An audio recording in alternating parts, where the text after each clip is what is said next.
Какво искаш? Интервю искаш ли? А? Да. Като интервю какво искаш, моето момче? Кажи какво Какво кажеш? Кажи, като интервю, как искаш да действаш? Значи, Какво правиш, как си, що си, къде живееш? Значи Петър Шевич съм обикнал. Значи, момент, спри това.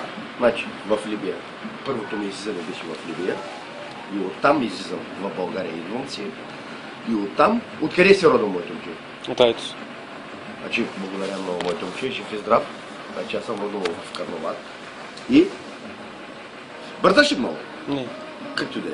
Такова угаси го, 2 минути, 5 минути. Тук съм, няма. Значи, да. Угаси го, угаси го, човек. Тук съм. Угаси го, притесняваш ме. Няма да ми работи пак. Добре, моето момче. Значи, първата ми държава, малко да поговорим, моето момче. Значи, първата ми държава беше Либия. Оттам на Милано, свят, дет съм твитувал и дет съм виждал.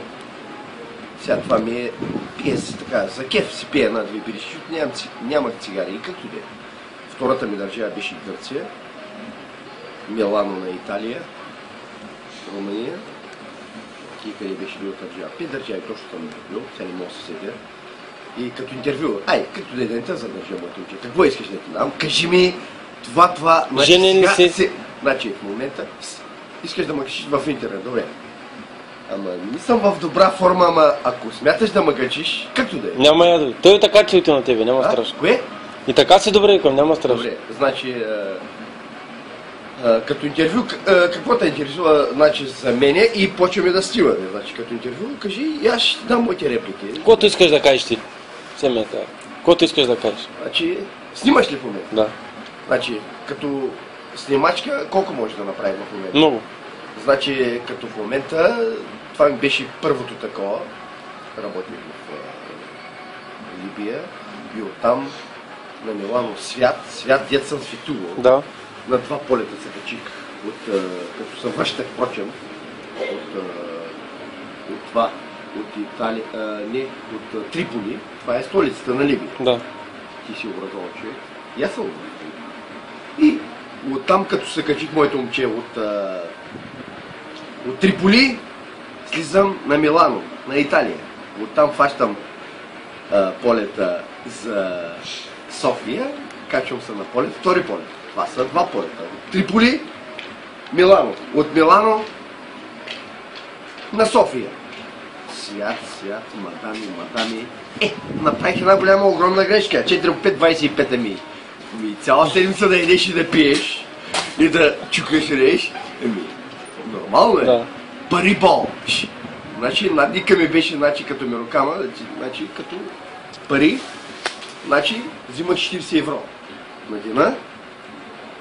Фирма италианска ми плащат екскурзията, като работа, храна, той си ми плаща, значи той ми взима храна, ядени, пини, цигари и така нататък. Курви дет съм чукал, някой те разпадат, значи готини. Ама курви, ама смисъл такъв, значи мароканки. Значи, даваш 20 евро, никакъв проблем. Чикаш, правиш, струваш. Абе, кажи какво те интересува нещо да такова ме. Толкова, ще го спирам вече. Толкова. Нещо друго ще кажеш за последно. Ами, значи, интелигентен съм, значи по принцип не съм циганен.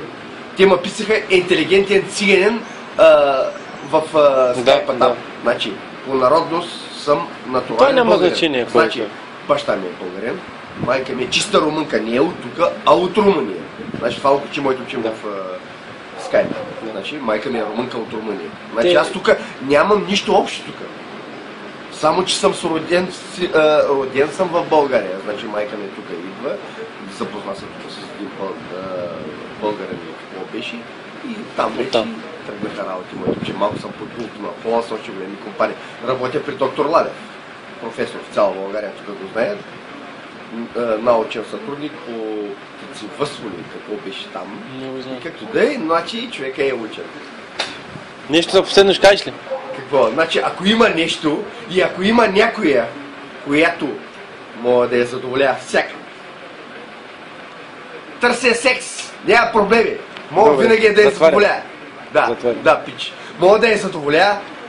Обичам френските ласки, качи го в скайпа, която обича да дойде на моите ласки. Дай го, пич, чакай. Така, спри го.